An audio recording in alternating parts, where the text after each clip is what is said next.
Assalamualaikum warahmatullahi wabarakatuh.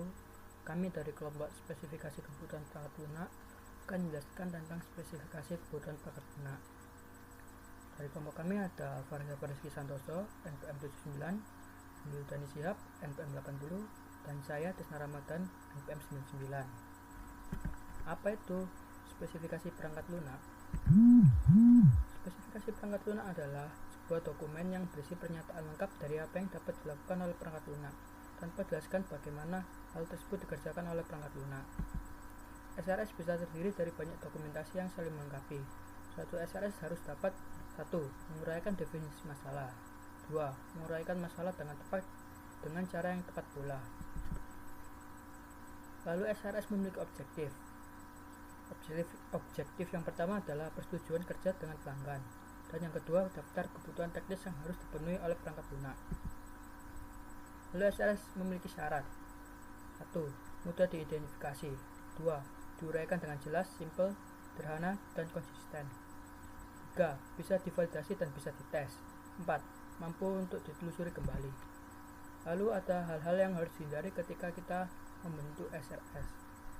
Yang pertama adalah over specification, yaitu penjelasan yang berlebihan dan berulang-ulang sehingga membuat SRS menjadi tidak jelas. Yang kedua, tindakan yang tidak konsisten. Yang ketiga, ambiguity dalam kata atau kalimat. Dan yang keempat, menuliskan hal-hal yang tidak mungkin untuk dilakukan. Lalu selanjutnya dalam suatu SRS ada dua aspek yang harus bisa dilihat. Aspek pertama adalah aspek fungsi, yaitu menjelaskan fungsi dari perangkat lunak, digunakan untuk apa, keperluan apa, sifat lunak dan datanya. Dan yang kedua ada non fungsi, yaitu ada 4. Yang satu dependability yang memiliki reliability, maintainability, security, dan integritas. Dan yang kedua ada ergonomik. Dan yang ketiga ada performance, dan yang keempat constraint. Sekian dari saya dan akan dilanjutkan oleh teman saya. Nama saya Alvareza Rizky Santoso, NPM 18081010079. Di sini saya akan melanjutkan penjelasan dari Mas Trisna. Pada slide ini terdapat beberapa atribut suatu SRS yang benar. Yang pertama, benar, correct. Kalau incorrect, salah. Artinya, spesifikasi yang ditulis adalah bukan yang diinginkan. Atribut yang kedua yaitu tepat atau precise.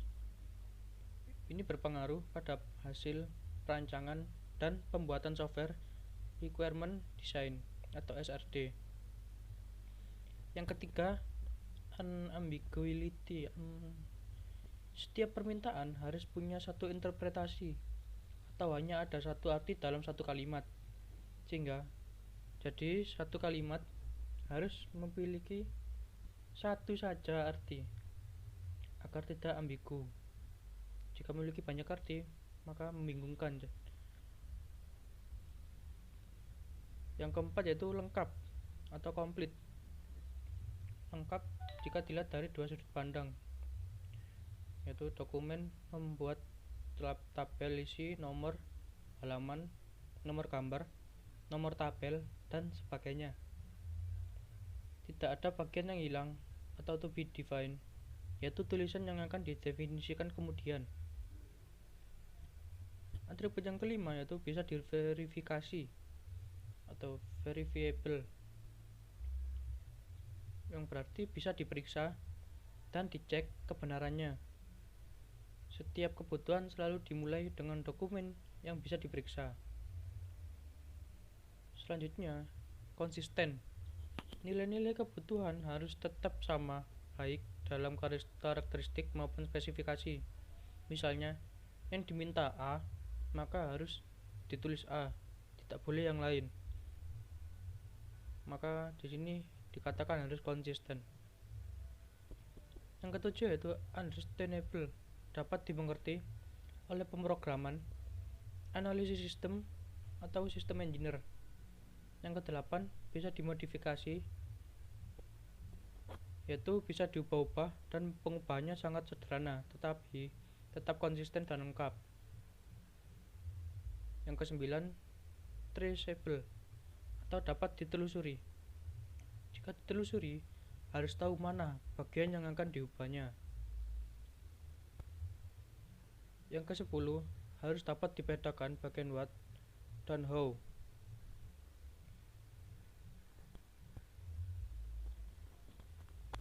Bagian what yaitu bagian spesifikasi, dan how adalah bagian yang menjelaskan bagaimana menjelaskan what tadi, spesifikasi tadi.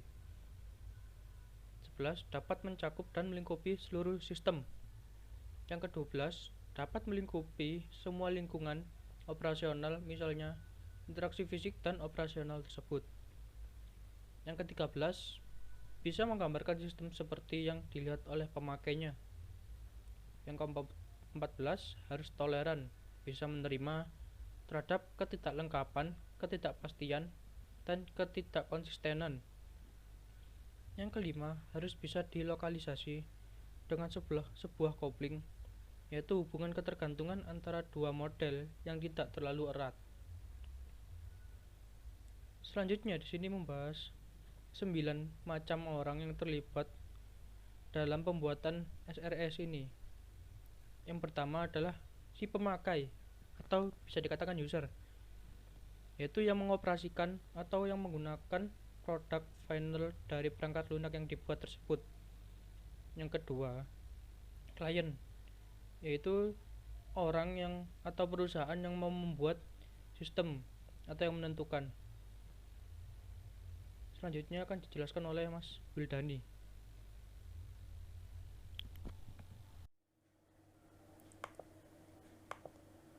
Nama saya Muhammad Wildani Shihab, NPM 80. Saya akan melanjutkan tentang orang-orang yang terlibat dalam pembuatan SRS. Nah, yang ketiga yaitu sistem analis atau sistem engineer.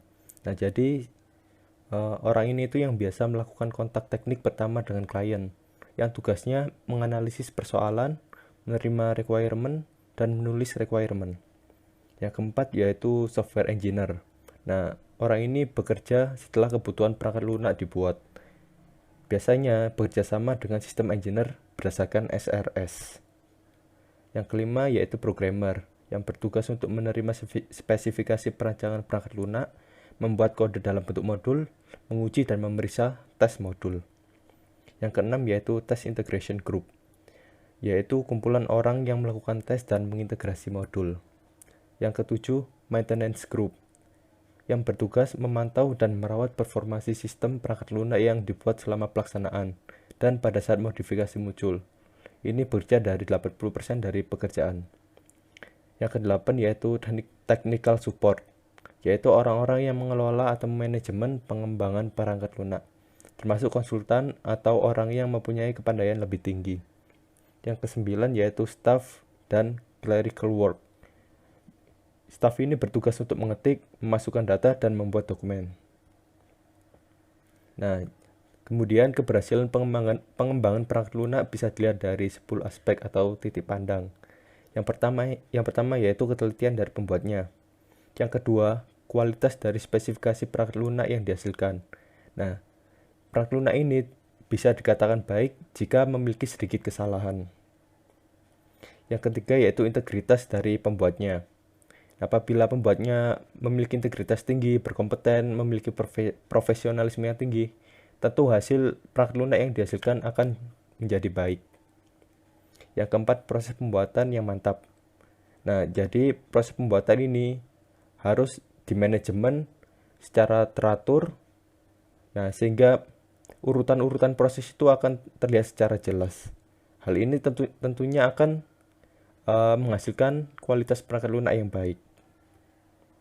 Yang kelima yaitu mudah dikembangkan. Nah, jadi perangkat lunak itu harus bersifat fleksibel, harus memiliki penyesuaian terhadap perkembangan zaman dan kebutuhan konsumen. Yang keenam yaitu jumlah versi yang tidak banyak. Jumlah versi yang tidak banyak ini tentunya tidak akan membingungkan konsumen. Yang ketujuh yaitu ketelitian dari model pengembangan yang digunakan untuk meramal atribut perangkat lunak. Yang kedelapan, efektivitas rencana tes dan integrasi. Yang kesembilan yaitu tingkat persiapan untuk perawatan. Nah, jadi ini Jadi ini tuh berfungsi untuk apabila kita memproduksi perangkat lunak, nah kita juga harus mempersiapkan atau mencari bug yang kemungkinan akan terjadi dalam perangkat lunak tersebut. Nah, sekian presentasi dari kelompok kami. Mohon maaf bila ada salah kata dalam video ini. Wassalamualaikum warahmatullahi wabarakatuh.